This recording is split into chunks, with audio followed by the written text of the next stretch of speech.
Okay, this is Jacob Schmidt with DeerHuntingSchool.com. I'm just sitting here looking at a piece of public property someone had asked me about to take a look at.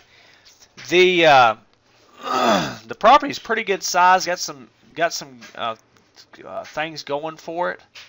I'm sure it has some heavy hunting pressure though. Knowing where it's located and things, I'm pretty sure it's got some heavy hunting pressure. But I'm sure it's got quite a few deer on it because it's got some things that is going for it, some pretty good looking deer habitat, and it looks like there's some things that's going to even improve in the near future, improve this property. You know, I want to recommend if you're hunting areas like this that are heavily hunted, heavily pressured like that, and if you're interested, you know, in but any type of deer, I want to recommend my Finding and Hunting Pressured Nocturnal Mature Rutting Bucks on Public Land. You can go to DeerHuntingSchool.com and you can find it in the online courses. It's pretty easy to find. But anyways, I want to recommend that course because that course gets in really deep of areas that deer go to avoid hunting pressure and things like that. But on this here, we're going to go ahead and get into this property here. On this property here, some of the things I noticed, and on this I'm not going to point out particular stand locations, but I'm going to point out some areas of interest and some areas that I would, you know, definitely be interested in checking out if it were me, and a couple reasons why. I want to try to keep this video within reason of length, so I'm going to kind of hurry up here and get into it. But the first thing I see, there's some logging going on the area. A lot of times they come and they cut these pine trees and these trees. They'll come through and they'll strip cut them. And what they do is they cut lines back and forth to open these trees up to give them more room to grow. Excuse me. And there's several of them on this property. And I'm not trying to zoom out so much because I don't want to show the names of some of the stuff around to give it a dead away. But there's several of these, okay? These areas here come in, usually are really thick, and they're good food source, you know, once they do it for a few years, and then after several years goes by, the undergrowth grows up, and a lot of times they'll turn into bedding areas, okay?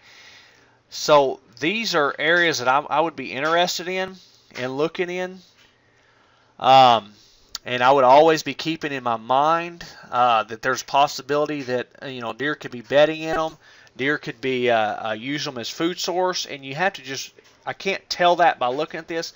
It looks like the last time, it's been a while since they've been stripped, so they may be just bedding areas. So anyways, the other area that I'm interested in, and I'm really going to be keeping my eye on, are these clear cuts. There's one here. There's two right here. Okay, and there's one right here. There's one right here. I'm going to be keeping my eyes on them. I'm going to be keeping my eyes on them because them are going to evolve. They're going to go from like these are mostly dirt.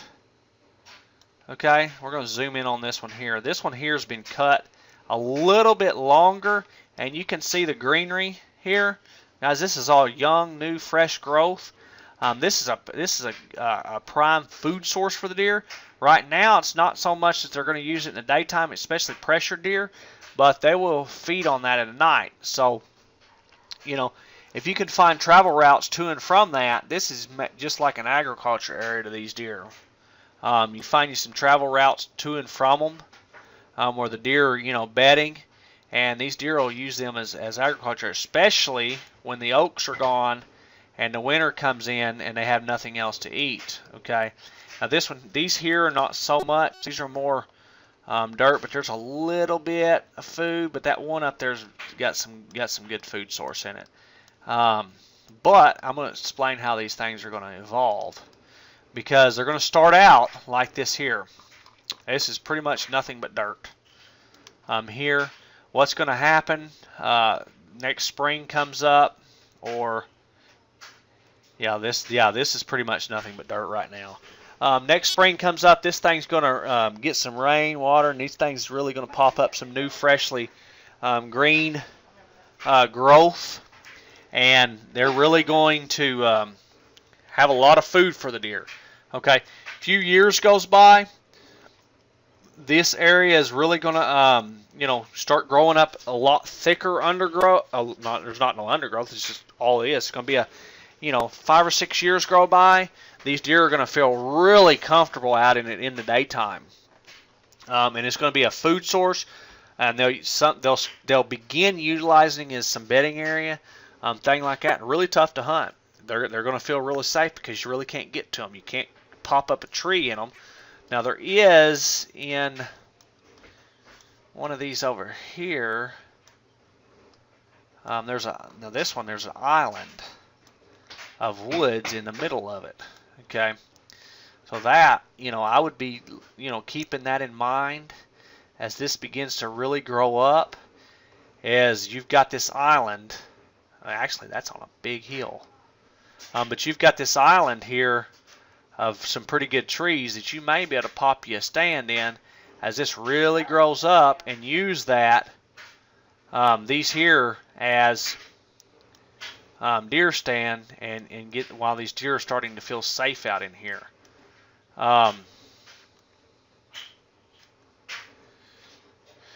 Okay, so you may be able to use that, and there's here there's a little tree here, but this other one up here I noticed it had a couple trees out in it.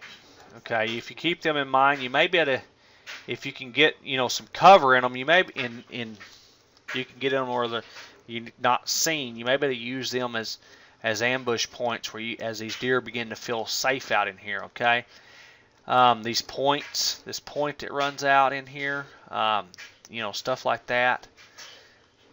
There was one here right now. This patch right here, this is working as a funnel. These deer may coming out of here and using this area.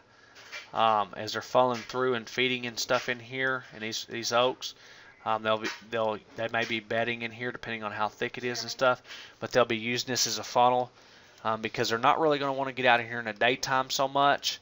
But a lot of times areas here that they've cut, they've thinned these trees, they'll kind of mingle through them in the daytime, and if they're tall, you can get really high up in them and look down into that stuff, and a lot of times they'll mingle towards their way towards the feeding area, and they'll stay in this until dark.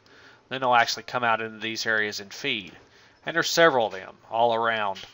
Them are areas of interest. I'm going to show you a couple more areas of interest that I would seriously be interested in.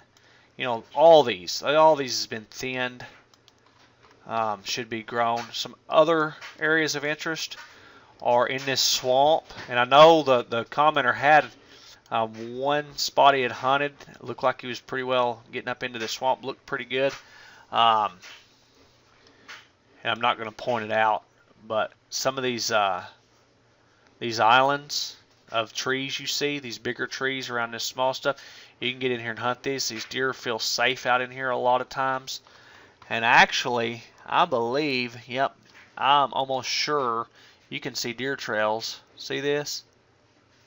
I don't know if you guys can see it, but there's deer trails. I can see the dang deer trails in this stuff from this aerial photo. See these trails? They were deer trails. I'm almost sure of it. These deer are using this. See here? You can see them. Yep. I'm almost certain them are deer trails. But these islands, you can get out in here. Them can be good stand points. If you can get up, if you can find one that's good, especially if there's any type of a oak tree or any type of food-bearing tree, it could be fruit, whatever. These are definitely some, good spots to be keeping in mind, and there's several of these. There's one there's one here. This one may not have big enough trees in it. But you can also keep in mind a ground blind. You may have to use a ground blind as these deer, you know, if you can't find a tree big enough, but I think that's getting where it's too, yeah, that's, but there's, you know, there's one here, there's a group of island trees here, island of trees here, island of trees here. There's a point of them that come out here into this, kind of a point comes out into this stuff. As these deer, a lot of times they'll move around in this, and they'll feel pretty safe. You can definitely see there's a lot of deer trails. Looks like to me right here, here's one, there's some here. These deer are definitely in there, and I would almost be willing to bet that if you were to get in there and walk that out, you're going to probably find a lot of bedding areas where these deer are bedding down. You know, but them islands, the points that comes out into this, and it's going to be both sides. You know, these little groups, areas like this, these deer could, you know, feel pretty safe using them, especially if you have oak trees or some type of food source that's nudging up in these bedding areas. It's the same. I seen one more unique thing earlier. I was looking. Oh yeah, right here. Here you've got these here. A lot of times deer use these as bedding areas.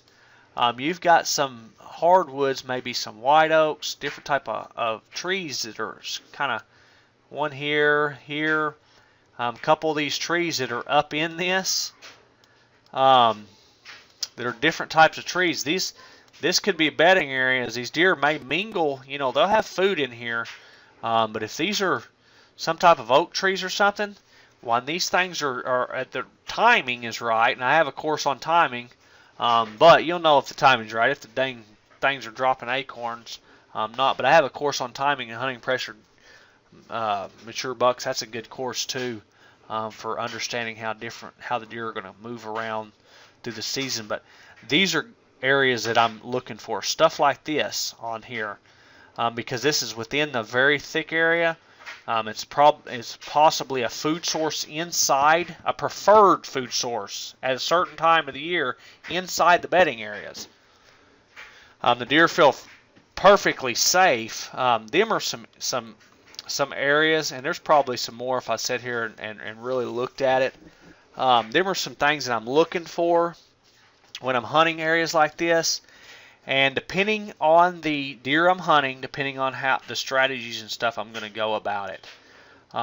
Generally your older deer and stuff, they're smarter deer. They're going to avoid the hunting pressure a lot more by getting really hard to get to places and stuff like that. But I hope you enjoyed this video here. I didn't show some specific stand locations, but I think some definite. I think there's definitely some areas that I showed you that if you go in and take a look at, you're going to find impressive. And keep some of this stuff in mind, and keep these clear cuts in mind because they're going to evolve. As I mean evolve, they're going to go in steps. They're going to evolve. Keep them in mind. This is Jacob Schmidt with DeerHuntingSchool.com. Like I said, I hope you enjoyed the video. Check out DeerHuntingSchool.com for more tips and things like that on deer hunting. Hope you enjoyed the video, and have a good day. Bye-bye.